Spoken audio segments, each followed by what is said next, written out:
બનાસકાંઠાના ઓગણના દેવ દરબાર જાગીર મઠ સાથે જોડાયેલા વિવાદને લઈને ચૌધરી સમાજની મહત્વપૂર્ણ બેઠક ગામ હનુમાનજી મંદિરે મળી હતી।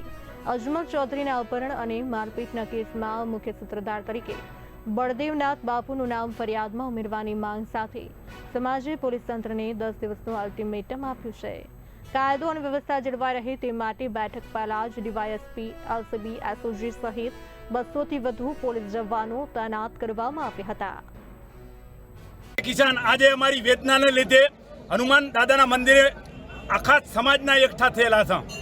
અમારી વેદના છે કે જે અમારા ખેડૂત આગેવાન ઉપર આજે હુમલો કર્યો હતો એની ફરિયાદ પોલીસ નથી લીધી અને 5-5 દિવસે ફરિયાદ લીધી। જ્યારે લીધી ત્યારે પણ આ મેન આરોપી છે, મેન સૂત્રધાર છે, એનું નામ પણ આજની બેઠી પોલીસ તંત્ર લેવા માંગતી નથી। અત્યારે હજારોની સંખ્યાની અંદર અહીંયા અમે ખેડૂતો મળેલા છે, જ્યારે હજારોની સંખ્યાની અંદર પોલીસ તંત્રને પણ અહીંયા એકઠો થયેલું છે। અમે સરકારને કહેવા માંગીએ છીએ કે તાત્કાલિક મેન સૂત્રધારને જેલના હવાલે કરો, ન કે આવતા સમયની અંદર આ ઉગ્ર આંદોલન થશે આખા ગુજરાત લેવલે। કારણ કે અમારા નિર્દોષ ખેડૂતની આબરૂ લીધી છે, અમારી ભાગડીની જે આબરૂ લીધી છે, અમે લીધા વગર જંપીશું નહીં। જય જવાન, જય કિસાન। શું કહેશો, આજે પોલીસનો કાફલો ખડકાઈ ગયો છે તમારી સભા સમય પહેલા? અત્યારે અમારી વોચ રાખવા માટે 300 થી 400 પોલીસ અહીંયા એકઠા થયેલા છે। અમે પોલીસ તંત્રને પણ કહેવા માંગીએ છીએ કે અમે આભાર માનીએ છીએ, પણ જે તમે પોલીસની જે એફઆઈઆર લીધી છે એની અંદર તમે ચેડા કરેલા છે। અમે તો કહેવા માંગીએ છીએ સરકારશ્રીને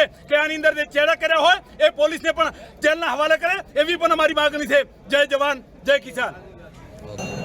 આજે અહીંયા હદગામ ખાતે હનુમાન દાદાની પવિત્ર ભૂમિમાં આજે ચૌધરી સમાજ, કાંકરેજી પ્રગણો અને હિંદવાડી પ્રગણાના સૌ આગેવાનો આજે ચિંતન મિટિંગ માટે અહીંયા એકઠા થયા હતા। આજે સમાજે બહુ સરસ ચિંતન પણ કર્યું છે।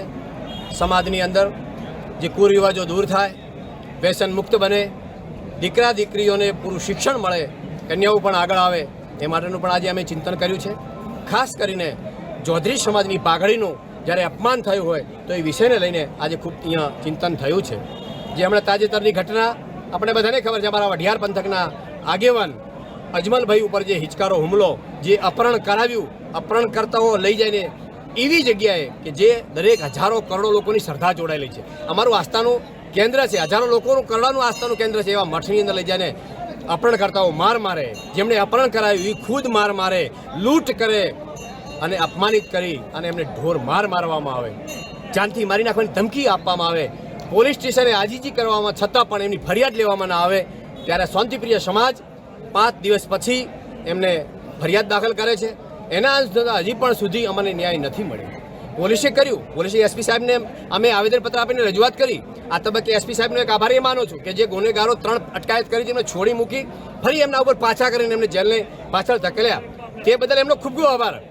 પરંતુ સાચા અપહરણ કરાવનારનું હજી સુધી જે મૂળ અમારી જે ફરિયાદ છે, કારણ કે ફરિયાદ જે પોલીસે નોંધી છે એ વિસંગતાવાળી છે।